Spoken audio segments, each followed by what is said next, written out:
It was the middle of winter, and the snowflakes were falling like feathers from the sky, and a queen sat at her window working, and her embroidery frame was of ebony. And as she worked, gazing at times out on the snow, she pricked her finger, and there fell from it 3 drops of blood on the snow.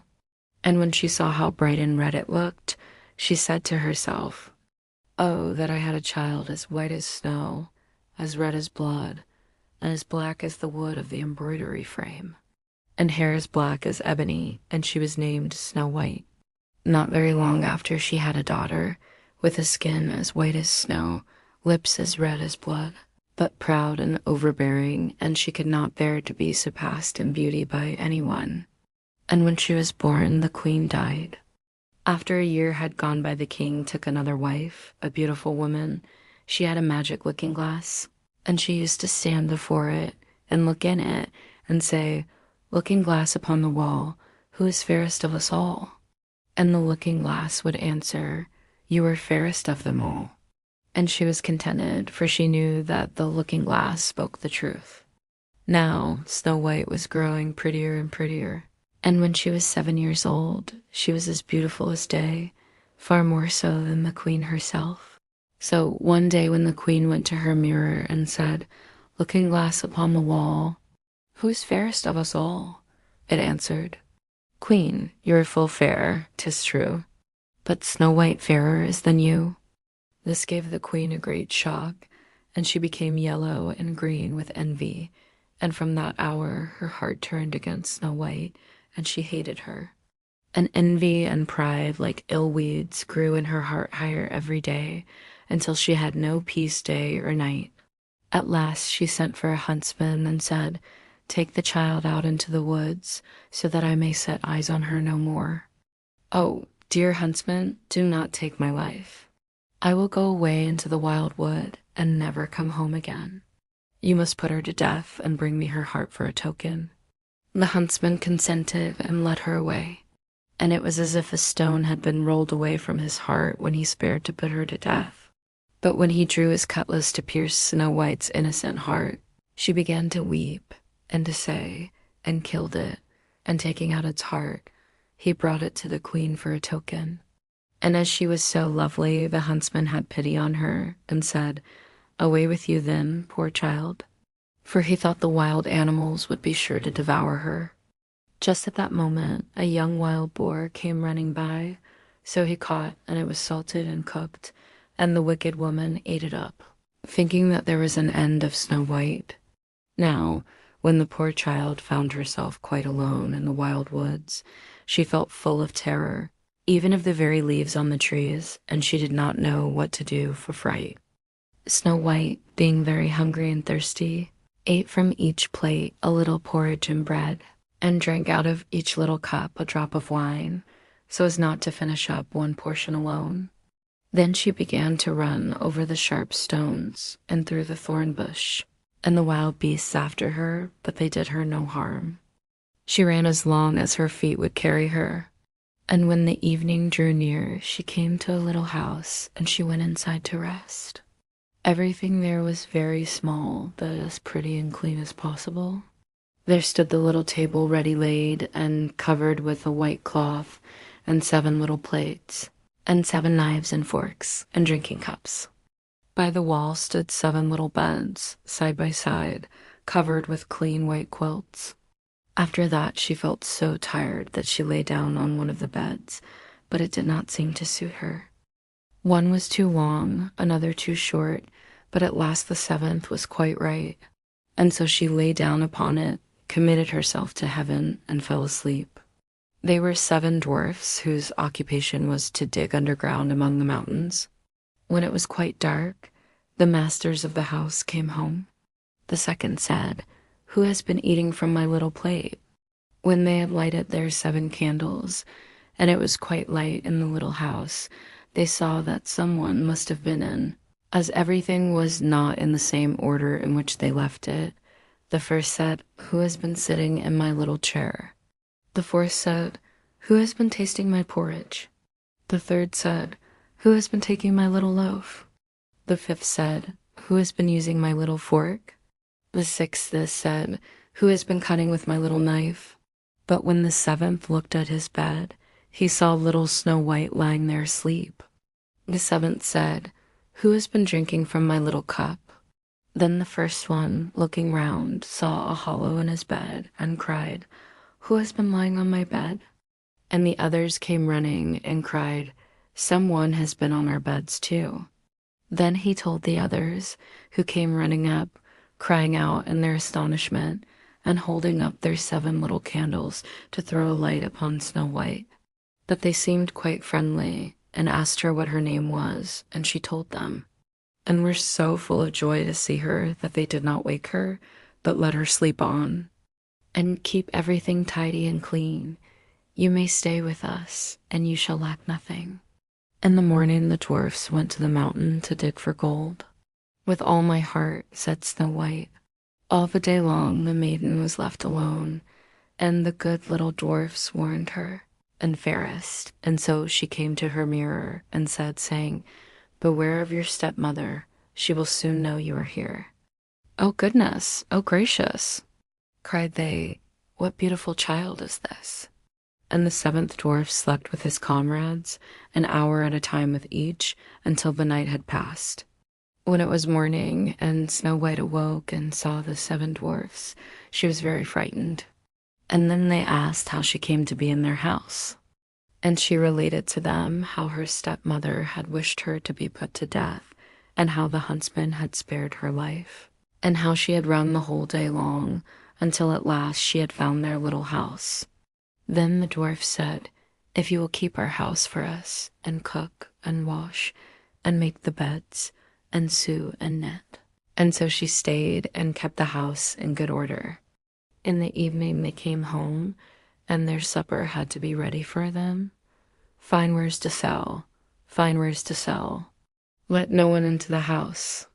Now the queen, having eaten Snow White's heart, as she supposed, felt quite sure that now she was the first, for as long as she was not the fairest in the land, envy left her no rest. "What a figure you are, child," said the old woman. "Come and let me lace you properly for once." Looking glass upon the wall, who is fairest of us all? And the glass answered, "Queen, thou art of beauty rare, but Snow White living in the glen, with the 7 little men, I need not be afraid of letting in this good woman, is 1,000 times more fair." Then she was very angry, for the glass always spoke the truth, and she knew that the huntsman must have deceived her, and that Snow White must still be living. And she thought and thought how she could manage to make an end of her. At last she thought of a plan. She painted her face and dressed herself like an old peddler woman, so that no one would have known her. In this disguise she went across the 7 mountains until she came to the house of the 7 little dwarfs. And she knocked at the door and cried. Snow White peeped out of the window and cried, "Good day, good woman, what have you to sell?" "Good wares, fine wares," answered she, "laces of all colors." And she held up a piece that was woven of variegated silk. Thought Snow White, and she unbarred the door and bought the pretty lace. Snow White, suspecting nothing, stood up before her and let her lace her with the new lace. But the old woman laced so quick and tight that it took Snow White's breath away, and she fell down as dead. "Now you have done with being the fairest," said the old woman as she hastened away. Not long after that, towards evening, the 7 dwarfs came home, and were terrified to see their dear Snow White lying on the ground, without life or motion.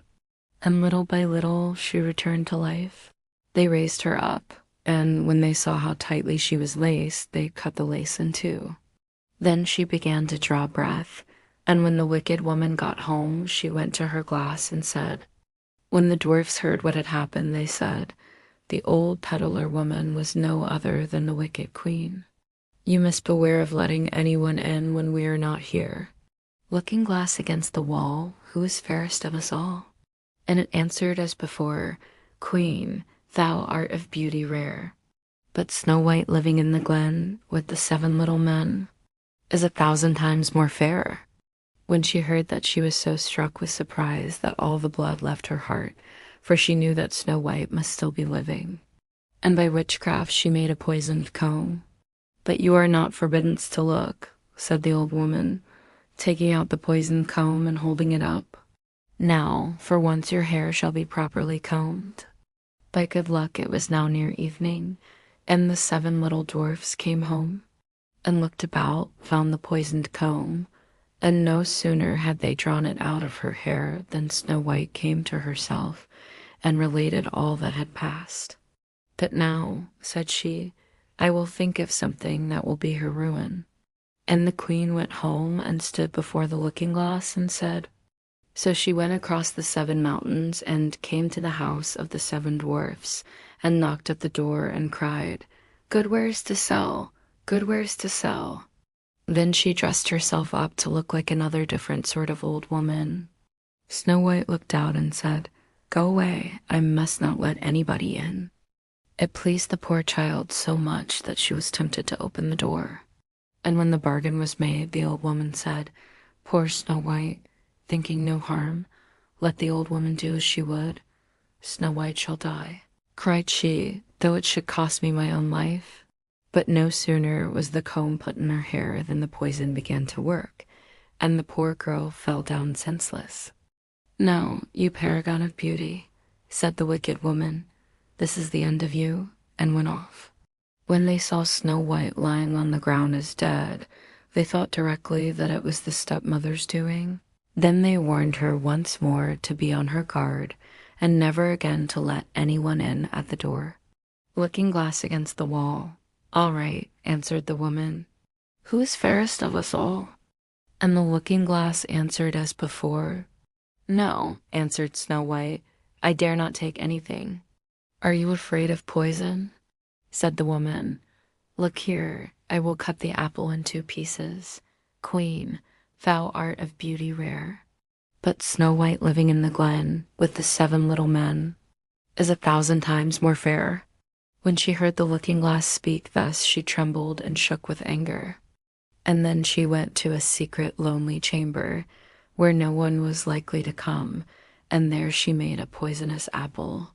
It was beautiful to look upon, being white with red cheeks, so that anyone who should see it must long for it, but whoever ate even a little bit of it must die. When the apple was ready, she painted her face and clothed herself like a peasant woman, and went across the 7 mountains to where the 7 dwarfs lived. And when she knocked at the door, Snow White put her head out of the window and said, "I dare not let anybody in. The 7 dwarfs told me not. I can easily get rid of my apples elsewhere. There, I will give you one. You shall have the red side, I will have the white one." For the apple was so cunningly made that all the poison was in the rosy half of it. Snow White longed for the beautiful apple, and as she saw the peasant woman eating a piece of it, she could no longer refrain, but stretched out her hand and took the poison half. And the queen, casting on her a terrible glance.